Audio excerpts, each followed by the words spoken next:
Jueves 15 de septiembre de 2022, bienvenidos a Contacto Directo. Como siempre, es un gusto que nos acompañen en este nuevo día. Nuestros invitados de hoy son Diego Ordóñez, secretario nacional de Seguridad. El gobierno entrega un plan integral. En 2019 se pensaba que sería en el 2030 cuando se daría este combate, esta dispersión del crimen transnacional en territorio ecuatoriano. Pasó antes, pero vamos a ver también por qué es fundamental que se libere de la burocracia la cooperación de Fuerzas Armadas en esta lucha. Lo profundizaremos.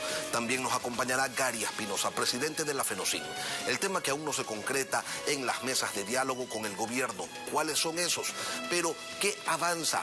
La focalización para reducir el multimillonario subsidio a los combustibles, ¿en qué estado se encuentra?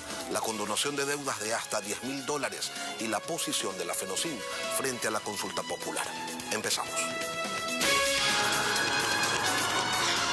La actualidad, los protagonistas, el análisis y la información en Contacto Directo.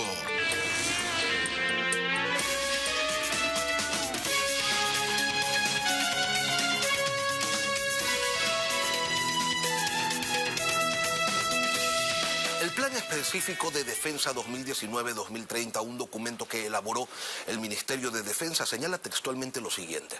Una de las amenazas al Estado ecuatoriano en el 2030 será la delincuencia organizada transnacional, puesto que puede socavar la autoridad estatal, ya que su característica principal de irrespetar las fronteras hará que la violencia sea parte de un panorama diario. Las mutaciones que sufre y las adaptaciones que tiene y que tendrá el crimen organizado transnacional en camino al 2030 hace que la actuación única de la Policía Nacional sea insuficiente, por lo que serán necesarias acciones de apoyo interinstitucional. En lo único que se equivocaron fue en la fecha de la crisis. Ocurrió 9 años antes. Vamos a hablar de seguridad y para ello nos acompaña Diego Ordóñez, secretario nacional de Seguridad Pública. Buenos días, Diego, bienvenido a Contacto Directo. Sí, buenos días. Ahora, la estrategia para la seguridad y la paz se presentó el martes en el Comando Conjunto. Es un trabajo que han realizado entre Fuerzas Armadas y Policía Nacional. Evidentemente es algo que no se puede dar a conocer en detalle, pero en líneas muy generales, Diego, ¿qué cambios plantea sobre la gestión actual que el gobierno ha venido desarrollando en este tema? Digamos que lo que usted acaba de leer es una línea que orienta el trabajo conjunto de Fuerzas Armadas y la Policía Nacional para crear una estrategia, para diseñar una estrategia en la que se combinan las dos fuerzas. Primero se ha redefinido el objetivo de defensa, que es el narcotráfico, el crimen organizado, y todo lo que representa el crimen organizado. Tráfico de personas, tráfico de armas, lavado de activos, narcotráfico. Cuando se define eso, las Fuerzas Armadas tienen un rol y se suma junto con la policía a enfrentar esta amenaza. Ese es un elemento fundamental que ha sido apreciado por quienes recibieron esta estrategia, la presentación. Advierten como un hecho histórico que Fuerzas Armadas y Policía se junten para diseñar una estrategia de seguridad y de defensa. Ahora, esta estrategia para la seguridad integra, pregunto, de alguna manera a los gobiernos autónomos descentralizados, a esa fuerza gigantesca que constituyen los guardias de seguridad, a las policías metropolitanas, ¿o no? Ese es otro concepto, el concepto de seguridad integral. Lo que nosotros tenemos, que también está planteado, tenemos un plan de seguridad integral, una estrategia de seguridad y defensa, un plan nacional de inteligencia. Todo se articula como planes que son necesarios para definir un camino por el cual debemos transitar en términos de lograr condiciones de tranquilidad, paz y seguridad en el Ecuador. El equipamiento urgente para Policía Nacional, para Fuerzas Armadas, ¿cuándo la ciudadanía lo va a evidenciar? ¿Dónde está esto? ¿En la estrategia o en alguno de los planes? Es un plan de corto plazo que está en otro plan y está en proceso de ejecución. Pero es fundamental entender algo que lo hemos planteado en varias oportunidades, Lenin. Lo fundamental es fortalecer la capacidad de inteligencia de Fuerzas Armadas y la Policía. Es fundamental información, es lo que orienta el trabajo, es lo que va a dar eficiencia, lo que va a dar eficacia en los resultados. Lo primero y fundamental es fortalecer eso. Ahí el plan se orienta a fortalecer eso en primera instancia. En el corto plazo igual, fortalecer de alguna manera, recuperar ciertas capacidades mínimas de las Fuerzas Armadas y la policía para reaccionar. Equipos, protección, vehículos, comunicaciones. Todo eso es fundamental en términos también. Todo esto entra dentro del proceso de fortalecimiento a las Fuerzas Armadas y a la policía. Para que estemos más o menos equilibrando. La amenaza ha crecido. La amenaza se ha disparado. Usted dice que eso se preveía para el 2030. Estamos bastante... El Ministerio de Defensa lo preveía para 2030. Lo que usted acaba de leer. Pero las amenazas crecen, pero la capacidad de respuesta no creció. Durante estos 15 años, Fuerzas Armadas y Policía no recibieron las herramientas, los equipos, la tecnología, la logística para poder enfrentar la amenaza como iba creciendo. Hay que hacer eso ahora. Hay que hacer eso ahora. Y este gobierno lo está haciendo. Ahora, existe una percepción, pese a que el gobierno está haciendo algunas cosas, de que el régimen ha hecho poco en asunto de seguridad. Y a quien diga lo contrario, le enrostran las masacres en las cárceles, producto de la ausencia de Estado en ellas, los 1000 muertos en la zona 8 en lo que va del año, las estadísticas, Diego, que evidencian que va a ser este año el más violento en décadas. Sin embargo, el gobierno ha señalado, si no hubiéramos hecho lo que hemos hecho, las cosas serían peores. ¿Qué tan peores? Y se lo pregunto para evidenciar, pero también para tratar de entender la gestión que ha venido desarrollando el gobierno en estos 15 meses. Hay que ver las cifras, ¿no? En cárceles. Este año tenemos 1/3 de muertes violentas dentro de las cárceles, en comparación con el año 2021, en lo que va del año hasta el día de hoy. ¿Por qué? Porque se ha hecho lo que tenía que hacerse. Hay mucho que hacer, sin duda, pero ya tenemos un resultado. Segundo, si usted hace una proyección de cómo venía incrementándose el número de muertes violentas, las intervenciones combinadas en fuerzas de tarea de Fuerzas Armadas y la policía han impedido que ese volumen crezca. Hemos frenado. No se ha reducido. Sería una ingenuidad pensar y una irresponsabilidad proponer que se van a reducir las muertes violentas. De la noche a la mañana. De la noche a la mañana. Se han detenido, sin embargo, se han detenido.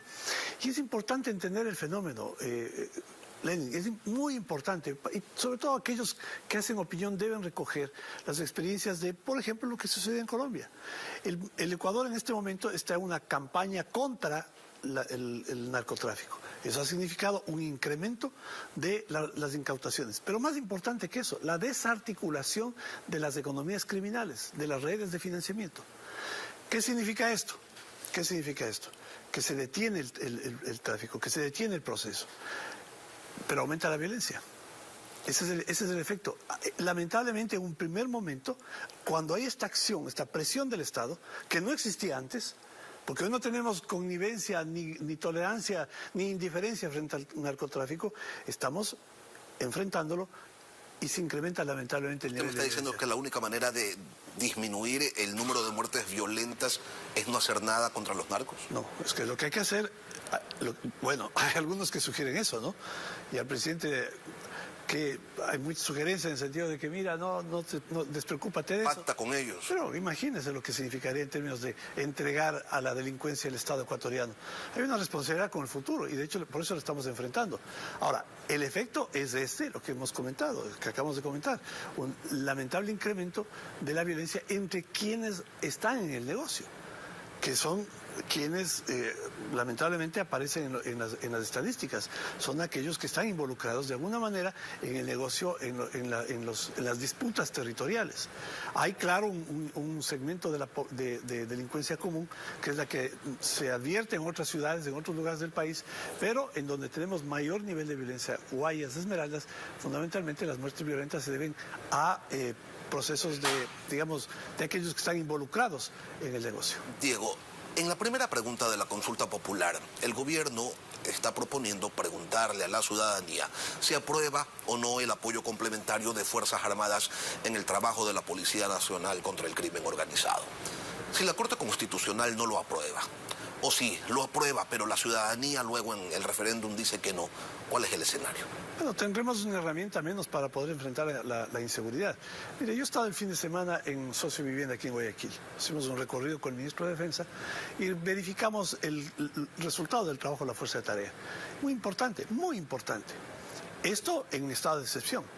Lo que pensamos es que la concurrencia de Fuerzas Armadas, la colaboración de Fuerzas Armadas, cuando las capacidades de la policía se desbordan, debe no ser necesariamente o exclusivamente en momentos de estado de excepción, sino en hechos cotidianos, ¿no?, que se suceden Diego, en los días. pero hay otras instancias en donde ya trabaja las Fuerzas Armadas y la Policía Nacional de manera coordinada. Por ejemplo, la Fuerza Aérea es la que se encarga de las interdicciones de las avionetas que llevan cocaína.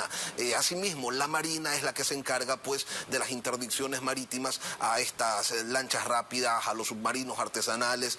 Eso por hablar de delito de narcotráfico, pero también operan cuando hay tráfico de especies protegidas. Entonces, ¿qué tan necesario es una reforma para que haya este trabajo integral que sí se desarrolla en otros espacios?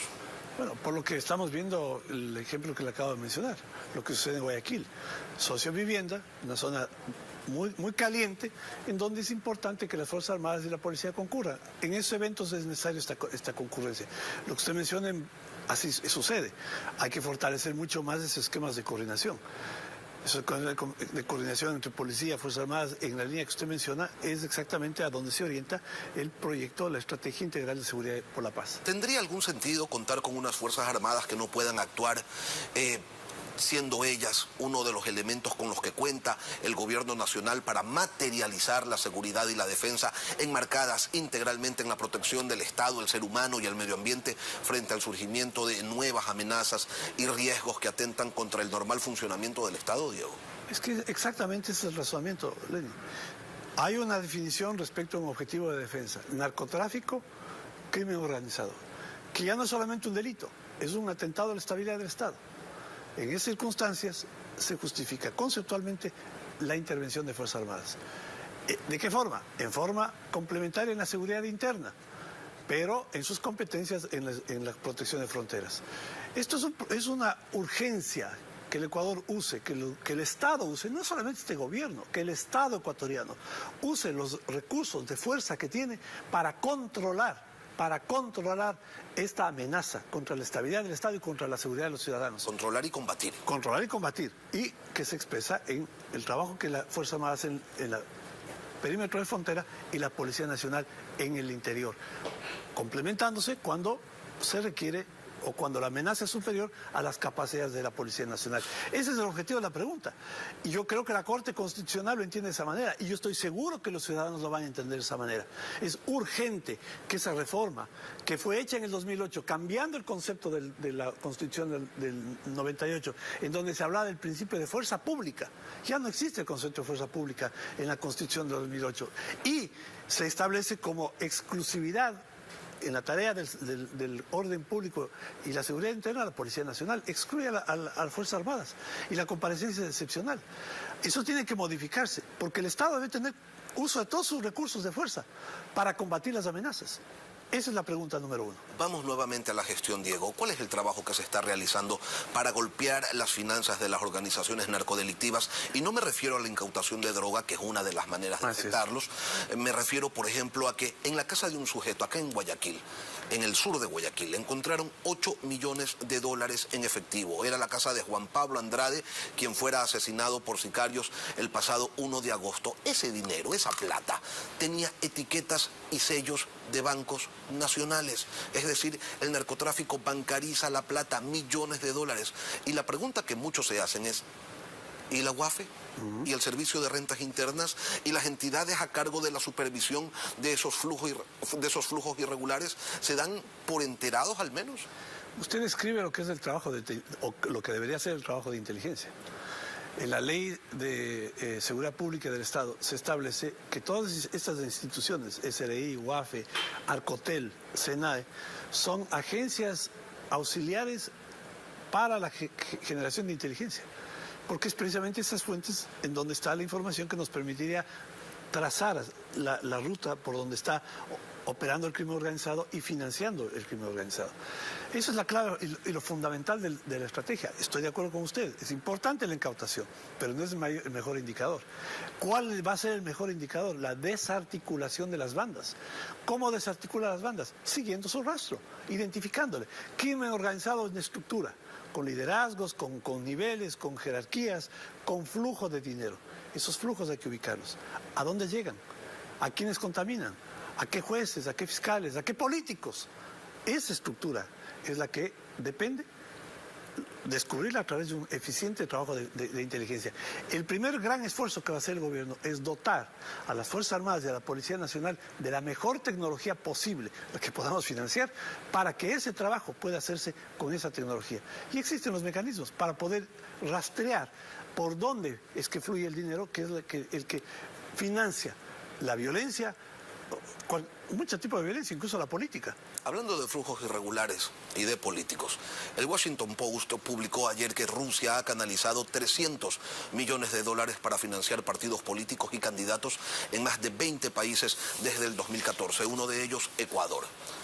Diego, ¿la Embajada de Estados Unidos les ha informado ya algo al respecto? ¿Saben ustedes a quién o qué campaña fue financiada por Rusia en nuestro país? Bueno, eso se conoce hace largo rato, Lenin. Lo que sé es que hay que manejarlo esto con prudencia para tener toda la información y poder reaccionar. Pero es evidente que hay una interferencia en la política interna. Ahora se va a ver, incluso en el proceso electoral que se avecina, cómo es que los dineros que provienen de intereses políticos o de intereses criminales van a financiar campañas electorales. ¿Y el CNE pintado? No, el CNE tiene sus controles, pero lo que sé es que esto es una cosa mucho más compleja que no puede solamente quedar en un control de financiamiento. Es un problema más complejo y por eso precisamente es que el gobierno tiene una estrategia global para enfrentar. Diego Ordóñez, secretario nacional de Seguridad.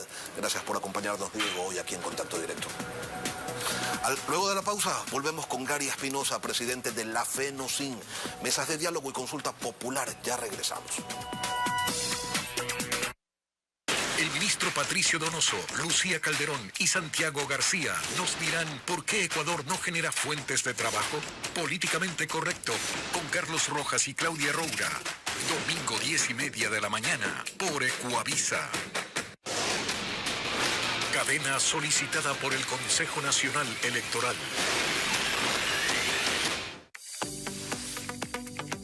Recordamos a la ciudadanía que la etapa de inscripción de candidaturas para las elecciones 2023 está vigente desde el 22 de agosto y finalizará el 20 de septiembre a las 18 horas. Este trámite se lo realiza en línea y excepcionalmente de manera presencial. Consejo Nacional Electoral, elecciones seccionales y del CPCCS 2023. La democracia está en ti. Esta fue una cadena solicitada por el Consejo Nacional Electoral. Se ilumina un nuevo día en el camino, disfrutando la alegría y sencillez de nuestra gente.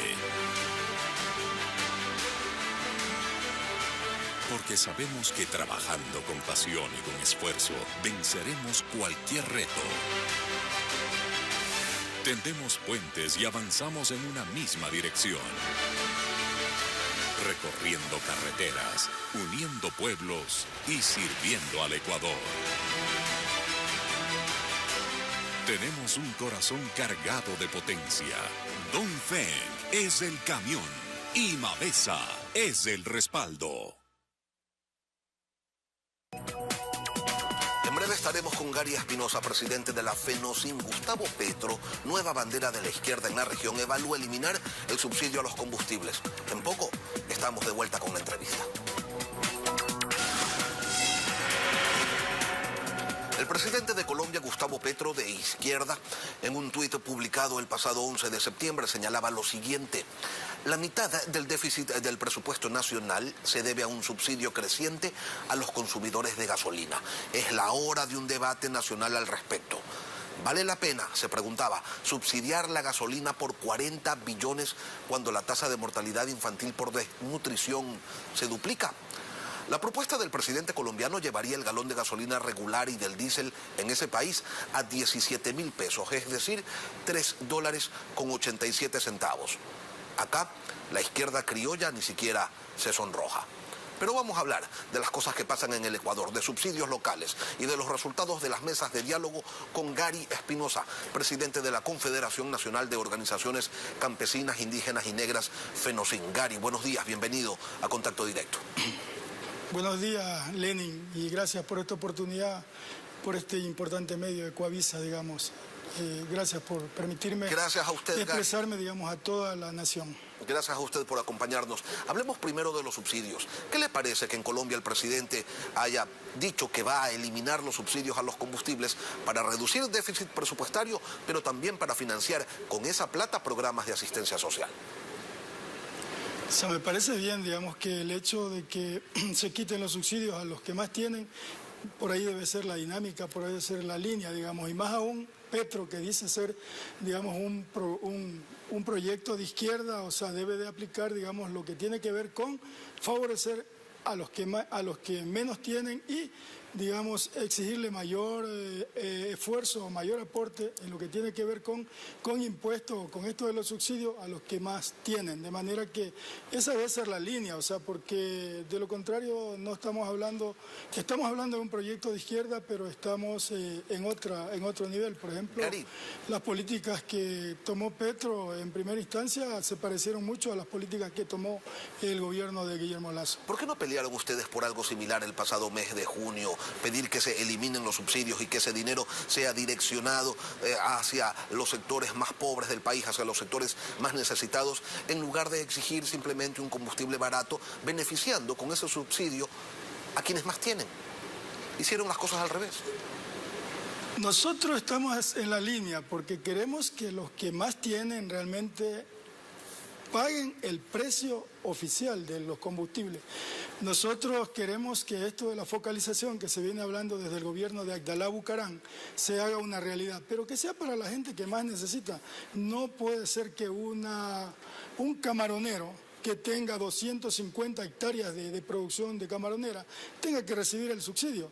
No puede ser que las grandes barcazas, las flotas de barcazas que pescan el atún, que pescan la merluza y otro tipo de peces, que tengan subsidios. Estamos hablando de grandes barcazas que cuestan, bueno, cientos de millones de dólares. Eso era antes, Gary. Ya las camaroneras ni la pesquería industrial reciben diésel subsidiado. ¿No es tiempo quizás de reconocer que se equivocaron en junio en la propuesta, en la exigencia, que debieron haber exigido al gobierno, y debimos haberlo exigido todos, que ese dinero que se ahorraría el Estado en subsidios sea direccionado a la inversión social? Son 4.000 millones de dólares por año con los que sin duda se podría empezar a cambiar la realidad que viven los sectores rurales de nuestro país. Mire, Lenin, parece un cuento de Adán esto el hecho de que son 4.000 millones, que son 3.000 millones. Desde la época de Abdalá Bucaram se viene hablando de 3.000 millones. Hoy el combustible ha subido al doble de precio y siguen hablando del mismo subsidio. Sin embargo, nosotros elegimos a los presidentes de la República para que administren la nación. Sin embargo, usted ve que la refinería de Esmeralda sigue operando casi a mitad de su capacidad, al igual que todas las refinerías. O sea, no hay eficiencia, hay una negligencia en cuanto a que nuestras refinerías produzcan a su máxima capacidad, de manera que eso es una responsabilidad del Estado. Nosotros, y eso que en el correísmo le metieron 1.300 millones de dólares para repotenciar la refinería de Esmeraldas, cuando la obra original estaba presupuestada en un valor que apenas llegaba a los 200 millones de dólares. Sí, se ha ejecutado mal, se ha despilfarrado y se ha robado, Gary. Ha habido gente que se ha robado la plata de todos. Hablemos de las mesas de diálogo. Ya están cerradas. Disculpe, perdóname, Lenin. Allí en lo de Esmeralda hubo el robo, el saqueo. Yo estuve allí en la refinería de Esmeralda en esa época, justamente cuando hubo, digamos, este despilfarro de más de 2.000 millones de dólares y que la refinería quedó en las mismas condiciones. Es decir, que en el área petrolera está la mayor cantidad, el mayor índice de corrupción en este país. Mire usted, una refinería del Pacífico que no se la ve por ningún lado. Ahí se invirtieron 1.600 millones de dólares. No me diga, Gary, que usted no la ve. O sea, en serio no la ve, pero si todo el bloque de UNES dice que ahí hay una refinería, que es imposible que la gente no la pueda ver. Tendré que cambiar de lentes para ver la refinería, porque realmente yo no veo nada por ahí. Hay un gasto innecesario que se hizo realmente con imposición y sin ninguna planificación. Esos son los errores, digamos, que hace quedar mal a la izquierda de este país. Hablemos de las mesas de diálogo, Gary. Ya están cerradas las mesas de fomento productivo, de control de precios, de energía y recursos naturales y la de banca pública y privada, que tienen 40 acuerdos, ha señalado el ministro de Gobierno Francisco Jiménez. ¿Cómo califican ustedes estos primeros resultados? ¿Están de acuerdo? ¿Están decepcionados? ¿Están optimistas? ¿Cómo va la cosa?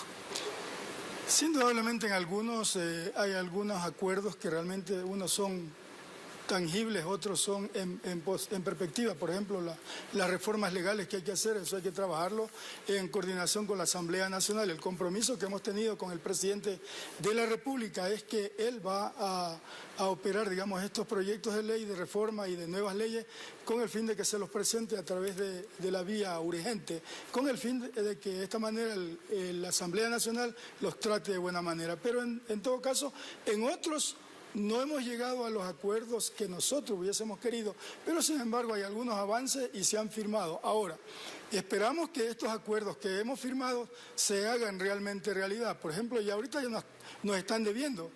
Nos están debiendo lo de la condonación de la deuda, que dijimos que era hasta $10.000 según la ley. No dice Gary Espinosa, sino la ley aprobada por la Asamblea Nacional. Son $10.000 para la banca pública, para el Banco Nacional de Fomento en liquidación. Son $10.000 para la Corporación Financiera Nacional y para el Ban Ecuador. De manera Gary, que aquí hay un acuerdo en este punto incompleto, de los $10.000, hay algunas voces que han señalado que usted pelea y lucha porque sea el monto $10.000 y no $3.000, porque usted le debe más de $3.000 a la banca pública. ¿Esto es verdad o no? No, de ninguna manera. Yo no le debo $1 a la banca pública. Yo pagué hace 10 años un préstamo que hice de 3.700, el famoso 555, que presté para Maracuyá y que después me fue mal, pero igual tuve que pagar. Pero sin embargo yo le debo, sí, tengo que reconocer al pueblo ecuatoriano que debo 3.000 y un poquito más de dólares, pero a la banca privada. No he podido pagar porque no he tenido los ingresos suficientes para pagar. Y deber en este país no es un delito, no es inmoral, porque realmente yo no he podido pagar porque en definitiva no he tenido los ingresos correspondientes para pagar. De manera que eso no es un delito en este país. Así es, nadie lo está acusando de eso, era solamente una pregunta. Gary, una última cosa. El gobierno está proponiendo una consulta popular. Leonidas Giza ha dicho que ellos, la CONAIE, está totalmente en contra. La FENOCIN, ¿cuál es la postura de ustedes? Mire, el presidente puede preguntar constitucionalmente, puede preguntar lo que él le dé la regalada gana. Lo malo es esto, que hubiese sido un consenso de las preguntas, de que se discuta, se pongan de acuerdo las preguntas que son necesarias. Por ejemplo, a lo mejor lo de la disminución de los asambleístas es necesario en este país, eso es urgente. Llegar a un número de asambleístas máximo a 1.60 en este país, porque no puede tener tantos asambleístas y que no resulte, digamos, con leyes de calidad en este país. Pero lo otro es que en lo que tiene que ver con lo de la inseguridad, de que las Fuerzas Armadas puedan colaborar, por ejemplo, eso ya se está dando, ya se está haciendo sin necesidad de consulta popular. Lo que tiene que hacer el Estado ecuatoriano es tener políticas eficientes en cuanto a las políticas de seguridad. Por ejemplo, usted ve, señor Lenin, en todo el país, principalmente en mi provincia, hay siquiera 8 puntos donde está la policía pidiendo licencia y matrícula, por favor. Esos miembros de la Policía Nacional deben estar en el ámbito de la seguridad y no pidiendo licencia y matrícula. Así mismo en Mocache, en Los Ríos, están pidiendo licencia y matrícula. Hubo un gran accidente hace poco ahí nomás en Mocache, porque están 4 o 6 policías pidiendo licencia y matrícula. Gary. No puede ser que sigan en esa misma dinámica de la Policía Nacional. Gary Espinosa, presidente de la FENOCIN. Gracias, Gary, por acompañarnos esta mañana aquí en Contacto Directo. Gracias a usted por la oportunidad. Aquí terminamos Contacto Directo. Ya viene más información en Televistazo en la comunidad. Gracias por su sintonía.